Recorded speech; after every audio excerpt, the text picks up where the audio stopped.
بسم اللہ الرحمن الرحیم۔ آج ایک بات یاد رکھنے کی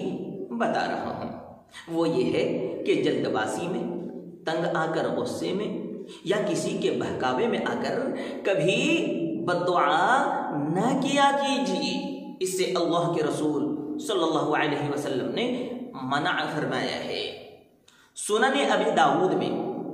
روایت ہے، قال رسول اللہ صلی اللہ علیہ وسلم لا تدعوا على انفسكم ولا تدعوا على اولادكم ولا تدعوا على خدمكم ولا تدعوا على اموالكم لا توافقوا من الله تبارك وتعالى ساعة نيل فيها عطاء فيستجيب لكم۔ رحمت دو عالم صلی اللہ علیہ وسلم ارشاد فرماتے ہیں کہ تم اپنے لیے بد دعا نہ کیا کرو، نہ اپنی اولاد کے لیے، نہ اپنے خادموں کے لیے، نہ اپنے مال پر بد دعا کیا کرو۔ کہیں ایسا نہ ہو کہ وہ گھڑی ایسی ہو جس میں دعا قبول ہوتی ہو، بس تم بد دعا کرو اور اللہ تبارک و تعالی تمہاری بد دعا کو قبول فرما لے۔ اس حدیث سے معلوم ہوا کہ جہاں تک ممکن ہو سکے بد دعا کسی کے لیے بھی نہیں کرنی چاہیے، لیکن ہماری مائیں اور بہنیں یا بھائی بہن کچھ ایسے ہیں جو بات بات پر بد دعائیں دیتے ہیں اور یوں کہتے ہیں کہ تیرا بیڑا غرق ہو جائے، تو تباہ ہو جائے، تو مر جائے، تجھے کیڑے پڑے۔ ایسی بد دعاؤں سے بالکل پرہیز کرنا چاہیے، کیونکہ جب اللہ تعالیٰ بد دعا کو قبول کرتا ہے اور پھر اس کی قبولیت کا اثر اس کی نظروں کے سامنے دکھاتا ہے، پھر دل تڑپ اٹھتا ہے، آنکھیں پھٹی کی پھٹی رہ جاتی، جسم و جان پر سناٹا چھا جاتا ہے، ہوش و حواس اڑ جاتے ہیں۔ مثال کے طور پر ایک واقعہ سن لو۔ بہشتی زیور کے 7ویں حصے میں ایک بڑی عجیب واقعہ لکھا ہے بلعم باعور کا، کہ یہ ملک شام کا رہنے والا تھا، بڑے عبادت گزار، بڑے پرہیزگار تھے، ان کی دعائیں خوب قبول ہوا کرتی تھی۔ جب موسیٰ علیہ السلام کی امت کا مسلمان اور حضرت یوشع علیہ السلام ساتھ مل کر ملک شام میں بیت المقدس کو کافروں کے ہاتھ سے چھڑانے کے لیے داخل ہوئے، تو وہاں کے لوگ بلعم باعور کے پاس آئے اور کہنے لگے کہ تمہاری دعائیں قبول ہوا کرتی ہیں، اللہ تمہاری سنتا ہے، تم مستجاب الدعوات ہو، اس لیے آج تو بد دعا کر دیجئے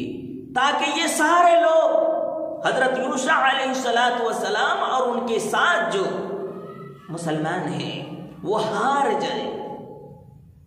بلعم باعور نے کہا کہ پیغمبر کے خلاف، مسلمانوں کے خلاف بد دعا کرنا بڑی سخت بات ہے، بڑی غضب کی بات ہے، بڑی خطرناک بات ہے، میں ایسا ہرگز نہیں کروں گا۔ جب یہاں سے انکار ملا ہے تو ان لوگوں نے ان کی بیوی کے پاس جا کر بہت سا مال زر دے کر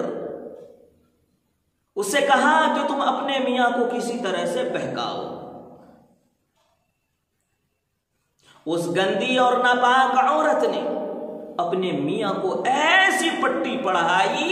کہ بلعم باعور بد دعا کرنے کے لیے تیار ہو گئے۔ جیسے ہی بد دعا شروع کرنے کا ارادہ فرمایا تو ایمان تو اس کا جاتا ہی رہا، اس کی زبان بھی منہ سے نکل کر چھاتی پر لٹک آئی اور جب مسلمانوں کی فتح ہو گئی تو مسلمانوں نے اس کو جان سے ختم کر دیا، اس کو قتل کر دیا۔ اس واقعے سے معلوم ہوا کہ کبھی کبھی بد دعائیں کرنا خود کی ذات کے لیے بھی اور دوسروں کے لیے بھی بڑی بھیانک انجام دکھلاتا ہے۔ اس سے بھیانک اور کیا ہوگی کہ زبان منہ کے اندر تھی، اللہ نے کھینچ کر چھاتی پر لٹکا دیا، اس کا ایمان سلب کر لیا، اس کا ایمان چھین لیا اور جان سے بھی زندہ نہ رہنے دیا۔ اس لیے میرے بھائیوں، میرے بزرگوں اور دوستوں، جلد بازی میں، غصے میں آ کر، کسی کے بہکاوے میں آ کر کسی کو بھی کوسنا، اپنی ذات کو بھی کوسنا، اپنی ذات پر لعنت کرنا، ملامت کرنا، کسی کو بات بات پر بد دعائیں دینا، اس سے بالکل پرہیز کریں۔ ہاں، جہاں تک مسئلہ ہے کہ بد دعا کر سکتے ہیں یا نہیں کر سکتے ہیں تو شریعت میں اس کی گنجائش لکھی ہے، لیکن جہاں تک ممکن ہو سکے اس سے بچنے کی کوشش کریں۔ مسلم شریف میں روایت ہے، اللہ کے رسول صلی اللہ علیہ وسلم ارشاد فرماتے ہیں کہ تم اپنے لیے ہمیشہ اچھی دعا ہی کیا کرو۔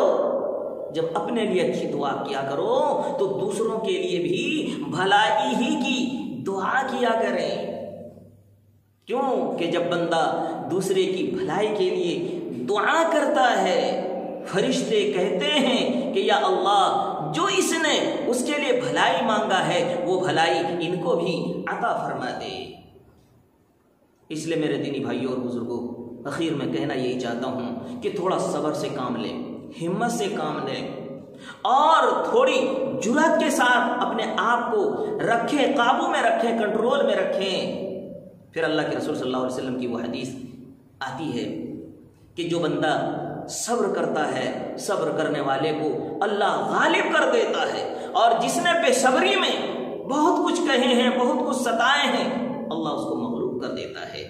تو میں سمجھتا ہوں کہ انشاءاللہ ہماری بات سمجھ میں آ گئی ہوگی کہ جلد بازی میں کسی کام کو نہیں کرنا چاہیے، اس سے خود کی ذات کا، خود کے بال بچوں کا، خود کے مال کا بڑا نقصان ہو سکتا ہے اور کبھی کبھی ہو بھی جاتا ہے۔ اس لیے اللہ تعالیٰ سے دعا کریں کہ اللہ تعالیٰ ہم سب کو ہمیشہ اچھی دعا کرنے کی توفیق عطا فرمائے، اپنے لیے بھی دعا مانگے، اپنے بھائیوں اور امتیوں کے لیے بھی، جو زندے ہیں جو مردے ہیں، سب کے لیے خیر ہی کی دعائیں مانگے۔ اللہ ہم سب کی دعاؤں کو قبول فرمائے، آمین یا رب العالمین۔